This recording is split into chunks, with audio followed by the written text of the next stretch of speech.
Welcome everyone, welcome to JRS Mantra. I am Rajneesh. आज हम लोग थ्योरी ऑफ स्ट्रक्चर का लेक्चर नंबर 1 देखने जा रहे हैं, यूनिट 2 का। We have already completed unit 1 and unit 6। हम लोग ऑलरेडी यूनिट 1 कंप्लीट कर चुके हैं और यूनिट 6 है वो कंप्लीट हो चुका है। ठीक है, हम लोग आज स्टार्ट करने जा रहे हैं यूनिट 2। ठीक है, यूनिट 2 में हम लोग को स्लोप एंड डिफ्लेक्शन पढ़ना है। ठीक है, स्लोप एंड डिफ्लेक्शन। इसके बाद इतना यूनिट कवर हो जाने के बाद हम लोग स्टार्ट करेंगे अपना यूनिट 3, जिसमें हम लोग को फिक्स्ड बीम के बारे में पढ़ना है।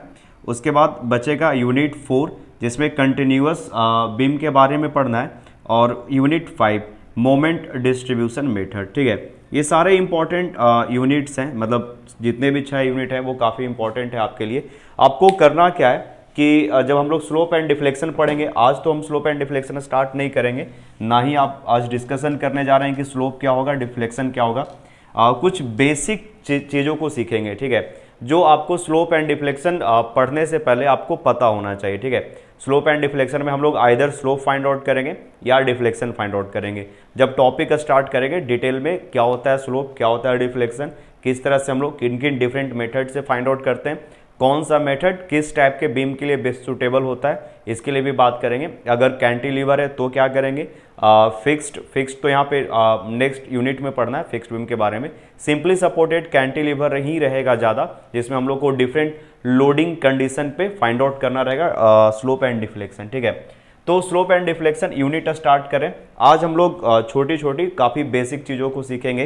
पहला तो हम लोग ये सीखेंगे कि सपोर्ट रिएक्शन किस तरह से फाइंड आउट करते हैं। अगर बीम है तो सपोर्ट रिएक्शन किस तरह से फाइंड आउट करते हैं, और आपको एक परमानेंट रेडीमेड बना बनाया फॉर्मूला आपको यहाँ पे लिखवा देंगे। आप लिस्ट बना लेना, वहाँ से चीज़ों को याद करना, जिससे देखो ये जो बेसिक आज का क्लास होगा ये आपको हेल्प करेगा यूनिट 2 में, ये आपको हेल्प करेगा यूनिट 3, 4, 5 सारे यूनिट्स में इसका हेल्प होने वाला है। ठीक है, मतलब यूज़ होने वाला है, इट इज़ बेटर टू से यूज़ होने वाला है।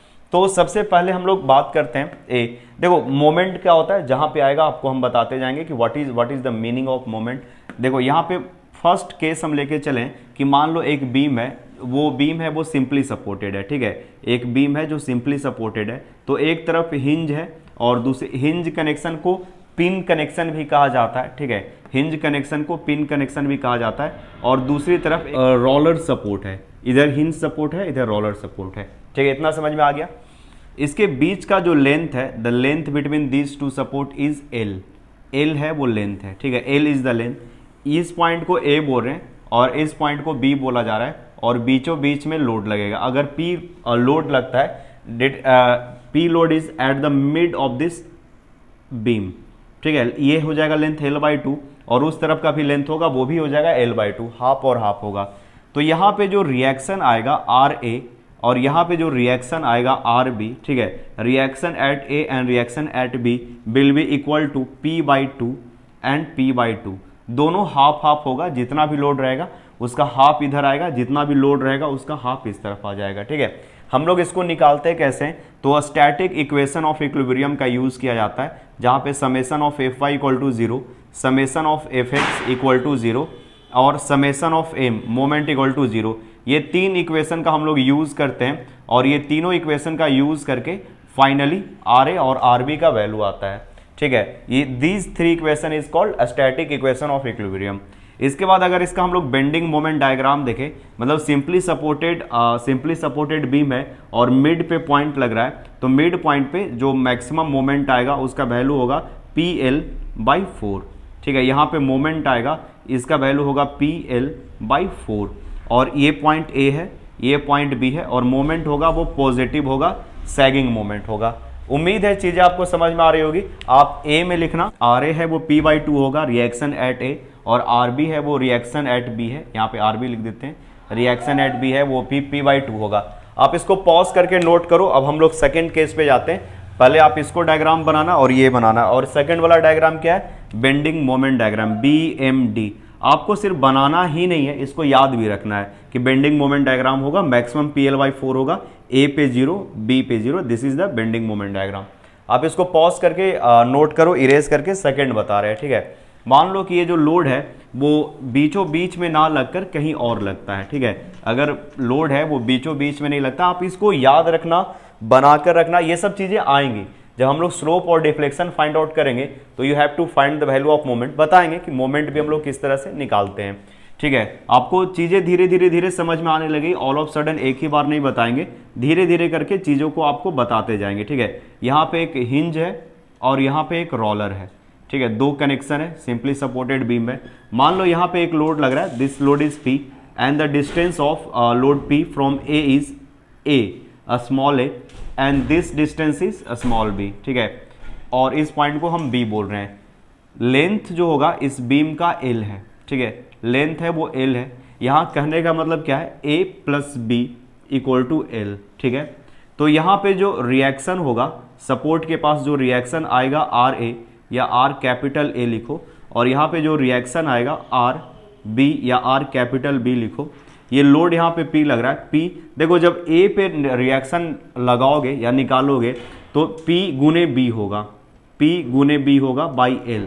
ठीक है, P गुने B बाई L होगा, और B पे जब आप रिएक्शन निकालोगे तो P गुने A बाई L होगा। ठीक है, RA और RB का वैल्यू ये होगा।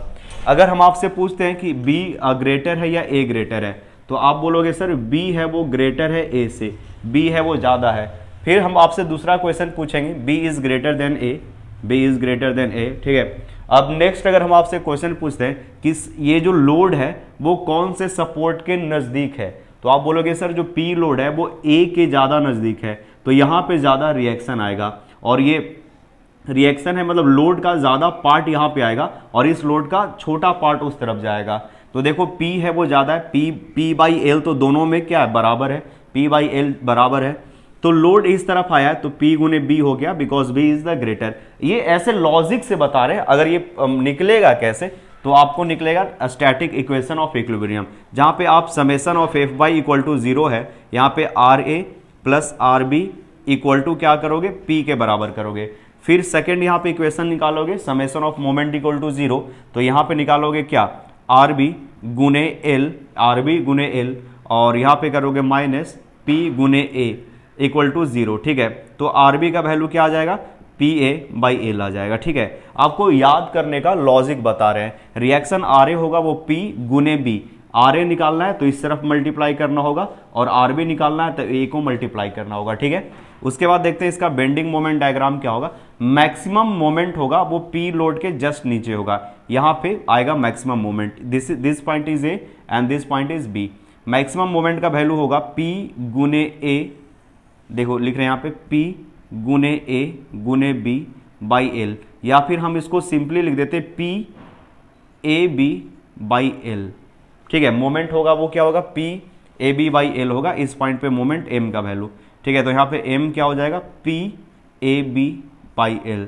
कहाँ पे मोमेंट की बात कर रहे हैं, यहाँ पे मोमेंट होगा, मैक्सिमम मोमेंट होगा P AB बाई L होगा।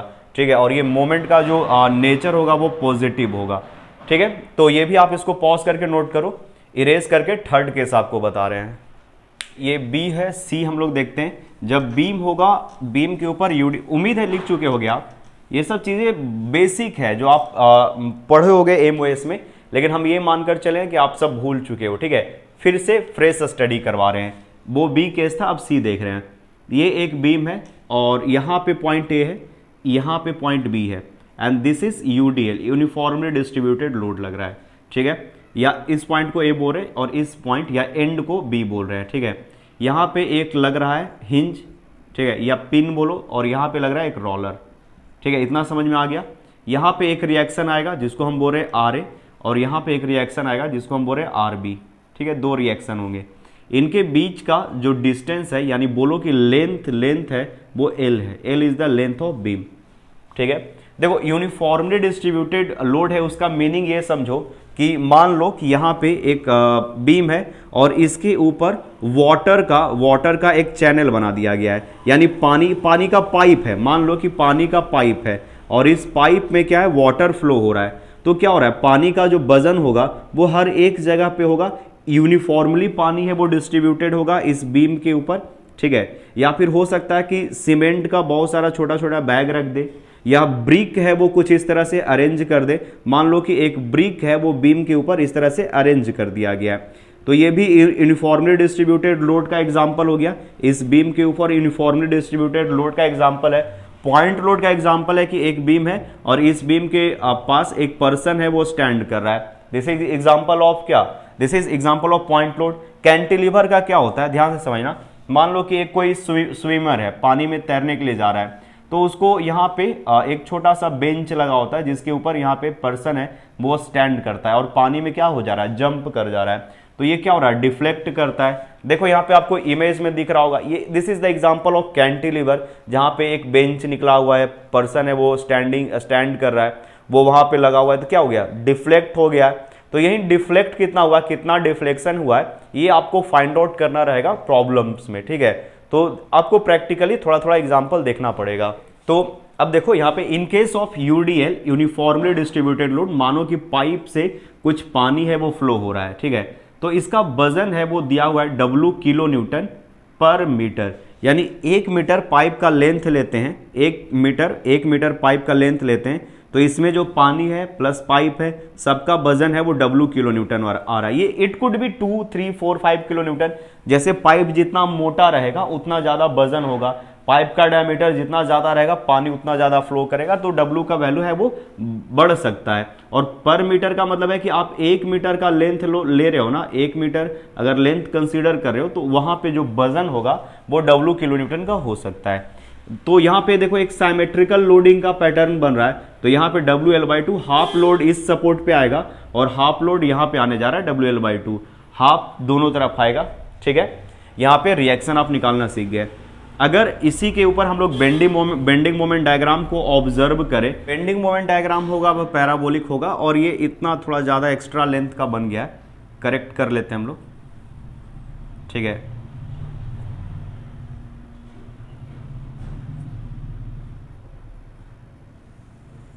बेंडिंग मोमेंट का डायग्राम कुछ ऐसा होगा और मिड पॉइंट पे मैक्सिमम बेंडिंग मोमेंट आएगा और इस पॉइंट पे जो मोमेंट आएगा वो हो जाएगा WL/8। याद रखना m का वैल्यू होगा वो क्या हो जाएगा, WL/8।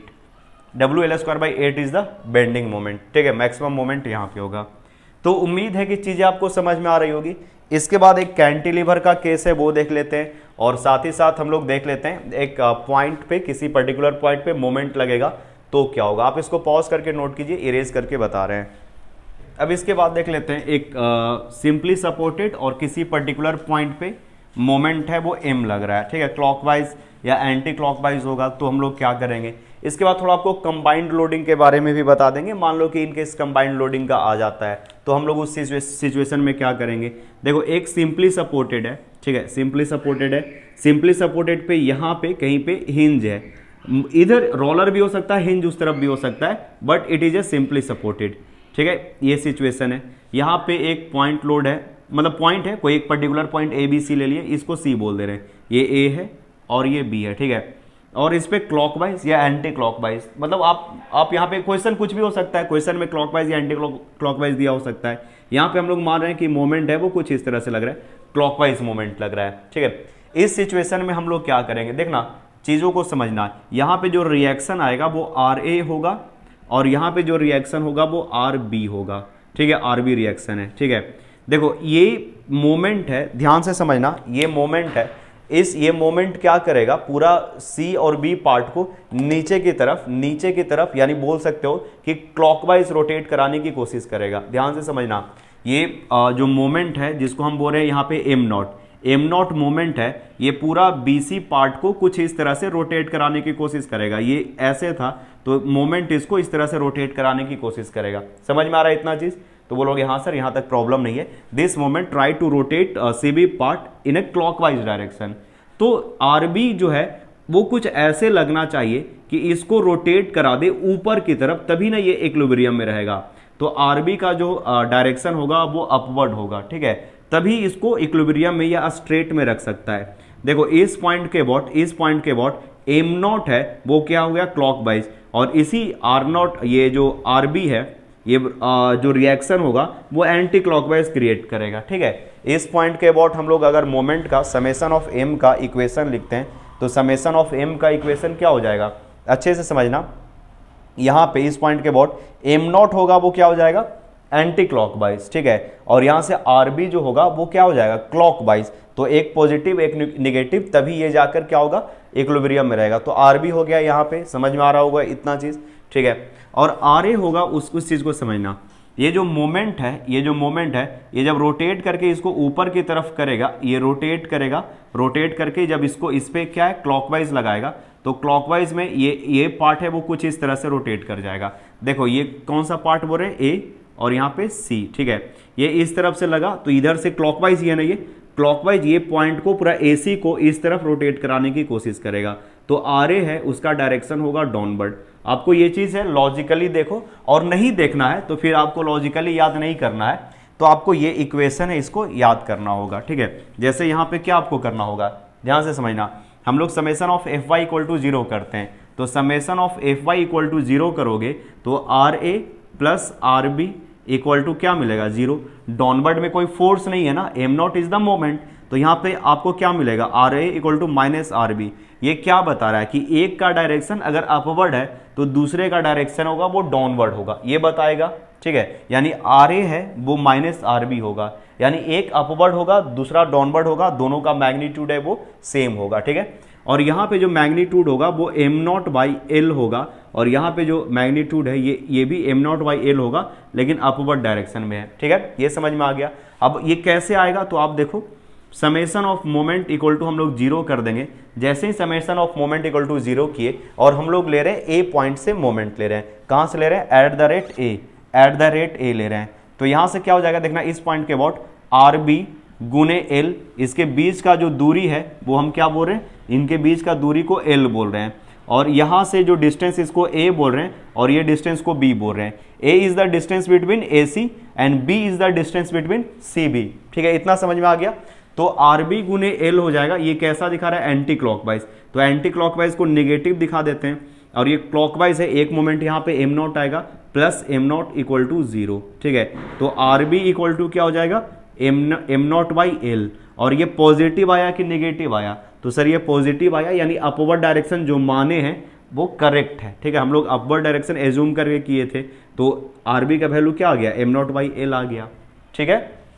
और यहाँ से आर ए क्या हो जाएगा, आर ए हो जाएगा minus M naught by L, R B क्या है, एम नॉट बाई एल है, माइनस क्या दिखा रहा है, डाउनवर्ड डायरेक्शन, माइनस दिखा रहा है डाउनवर्ड डायरेक्शन, ठीक है। एक अपवर्ड दूसरा डाउनवर्ड, इतना समझ में आ गया होगा आपको। याद रख लेना, याद रख लो लॉजिकली, जैसे भी याद रखना है, या ये स्टेप निकालना होगा, लिखना होगा, तो आप पीछे जाके लिख सकते हो।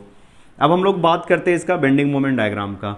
देखो जैसे ये इस तरफ घुमाएगा तो इसका जो सैगिंग मोमेंट आने जा रहा है, इस तरह से सैगिंग मोमेंट आएगा, तो हम लोग ये जो पोजीशन है इसको पॉजिटिव लिखेंगे, और ये जब रोटेट करेगा तो कुछ ऐसा हॉगिंग मोमेंट आएगा, ये आकर इस तरफ पुश करेगा, इस तरफ पुश किया तो ये कुछ ऐसे बेंड करने जा रहा है, नहीं तो आपको फिर मोमेंट वाला इक्वेशन से देख लो, तो इसका बेंडिंग मोमेंट इक्वेशन कुछ ऐसा आने जा रहा है।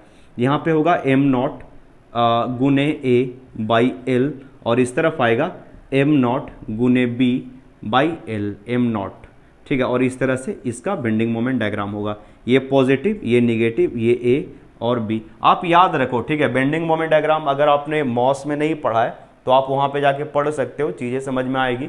नहीं समझ में आ रहा है तो ये सब चीज़ों को याद रखो, ठीक है। पॉज करके नोट कर लो, इरेज करके एक और टॉपिक बचा हुआ है वो उसको भी हम कवर करा देते हैं। टॉपिक क्या है, एक और केस है कैंटिलीवर का। ये चीज़ें समझ में आ गई होगी, लिख ली होगी। ये ज़्यादा सोचो मत इसके बारे में, ठीक है। सोचने का जो समय था वो चला गया है, ठीक है। अब इस चीज़ को अगर आप पढ़ सकते हो किसी बुक से तो पढ़ो, क्योंकि हम लोग टॉस पढ़ रहे हैं, मॉस नहीं पढ़ रहे हैं। मॉस का लेक्चर आपको प्रोवाइड किया गया है, अगर नहीं मिला है तो जितेश सर को एक बार कॉल कर लीजिएगा, वो आपका एडमिशन करवा देंगे, ठीक है। तो आप लोग कॉल कर लीजिएगा सिचुएशन देख के, टाइम देख कर, ठीक है। जब फ्री होंगे तो कॉल कर देंगे। यहाँ पे पी लोड लग रहा है, यहाँ पे एल लोड लग रहा है, कॉल बहुत सारा आता है, तो कुछ स्टूडेंट का एडमिशन हुआ है, कुछ का अगर बाकी होगा, ऑलमोस्ट तो सारे स्टूडेंट का हो चुके हैं, जो बचे हैं वही बच्चे होंगे, बाकी सारा का एडमिशन हो गया है, ठीक है। तो जितेश सर को कॉल कर लीजिए, एडमिशन हो जाएगा आपका 4th सेमेस्टर में फ्री में, जो बोला गया था, बोले थे, ठीक है। ये एल लेंथ है, तो यहाँ पे जो सपोर्ट रिएक्शन आएगा आर ए होगा, वो आर, इसको ए बोल रहे हैं और इस पॉइंट को बी बोल रहे हैं, तो आर ए होगा वो पी के बराबर होगा, और यहाँ पे जो मोमेंट आएगा वो मोमेंट आएगा एम होगा, वो एम मोमेंट होगा पी गुने एल के बराबर, ठीक है। आप इसको लिख लो, और इसका बेंडिंग मोमेंट डायग्राम होगा वो लीनियर होगा, ठीक है। लीनियर होने जा रहा है, इस तरह से लीनियर इसका बेंडिंग मोमेंट डायग्राम होगा।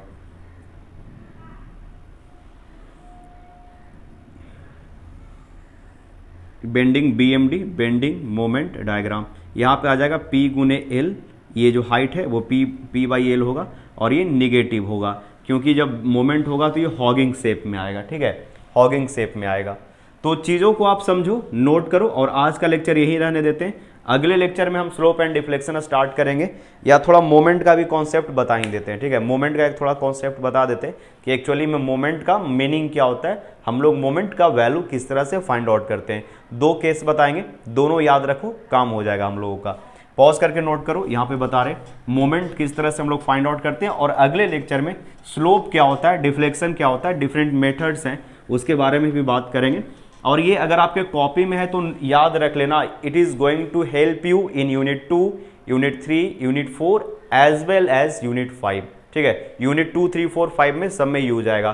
कुछ और कंटेंट होगा उसको हम लोग ऐड करते जाएंगे, आपका कंटेंट बढ़ते जाएगा, ठीक है। अब हम लोग समझते हैं कि मोमेंट क्या होता है, मोमेंट क्या होता है, ठीक है। It is effect of force. ये क्या है, it is effect of force, effect of force, ये फोर्स का इफेक्ट है। इट कुड बी बेंडिंग, ये क्या हो सकता है, मोमेंट हो सकता है, बेंडिंग, BNDING, बेंडिंग इफेक्ट हो सकता है, ठीक है। ट्विस्टिंग इफेक्ट हो सकता है, ट्विस्टिंग इफेक्ट हो सकता है, टॉर्सन हो सकता है, ट्विस्टिंग मतलब टॉर्सन हो गया, या टॉर्क रोटेटिंग इफेक्ट हो सकता है, रोटेटिंग इफेक्ट हो सकता है, ठीक है। बेंडिंग इफेक्ट हो सकता है, ट्विस्टिंग इफेक्ट हो सकता है, रोटेटिंग इफेक्ट हो सकता है। बेंडिंग कहने का मतलब, ध्यान से समझना, ध्यान से, और एक एक चीज समझ लेना। बेंडिंग कहने का मतलब है कि एक छड़ी है, इसके ऊपर लोड लगा, ये बेंड हो गया, ठीक है। ट्विस्टिंग कहने का मतलब है कि यहाँ पे एक कोई शाफ्ट पड़ो, ठीक है, इसको इस तरह से हम लोग रोटेट करवा रहे हैं, ठीक है। जैसे ये मार्कर है और मार्कर को पकड़ के इधर से ऐसे गोल घुमा रहे हैं, तो ये क्या हो रहा है, ट्विस्ट हो रहा है। दिस इज द, जैसे आप नल खोलते हो, ठीक है, तो नल को घुमाते हो, या बॉटल का ढक्कन को खोलते हो, तो वो कैप को आप ओपन कर रहे हो, तो वो क्या हो रहा है, ट्विस्टिंग इफेक्ट हो रहा है। यानी पानी का बॉटल, उसका कैप को ओपन करना, वो क्या हो रहा है, ट्विस्टिंग इफेक्ट हो रहा है, ठीक है। रोटेटिंग इफेक्ट क्या है, तो हम लोग का जो अर्थ है वो एक्सिस पे गोल गोल घूम रहा है, ठीक है। जैसे ये अर्थ है, ये एक्सिस पे गोल गोल घूम रहा है। या फिर फुटबॉल को देखे हो, लोग घुमाते हैं उंगली पे, ऐसे ऐसे गोल घुमाते रहते हैं, उंगली पे घूमते रहता है गोल गोल, तो this is the rotating effect. Rotating, twisting या बेंडिंग, तीनों इफेक्ट होता है मोमेंट का। It is effect of force. Force लगने पे या तो बॉडी है वो क्या हो जाएगा, मोमेंट के कारण बेंड हो जाएगा, या मोमेंट के कारण गोल गोल अपनी ही एक्सिस पे गोल गोल घूमते रहेगा, ठीक है, या वो ट्विस्ट करना स्टार्ट कर सकता है। इस तरह से ट्विस्ट, यानी पानी का जो बोतल का ढक्कन हो गया, नल हम लोग खोलते हैं, तो वहां पे ट्विस्टिंग इफेक्ट आपको देखने को मिलेगा, ठीक है। यहां पे हम लोग देखेंगे बीम है, तो बीम में क्या होगा, बेंडिंग इफेक्ट देखेंगे, ठीक है, बेंडिंग इफेक्ट देखेंगे। तो मोमेंट में क्या हो जाएगा, मोमेंट का जो फॉर्मूला होता है, मोमेंट का जो फॉर्मूला होता है वो फोर्स मल्टीपल गुने perpendicular distance, perpendicular distance, force into perpendicular distance, इसी को बोलते हैं मोमेंट।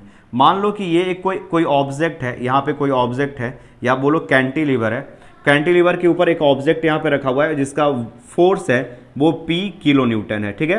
तो आप इस पॉइंट पे मोमेंट निकालना चाहोगे, तो मोमेंट और इसके बीच का मतलब मोमेंट निकालोगे, तो फोर्स और इसके बीच का दूरी है वो x है, तो मोमेंट क्या हो जाएगा, P गुने x, P गुने x हो जाएगा मोमेंट, ठीक है।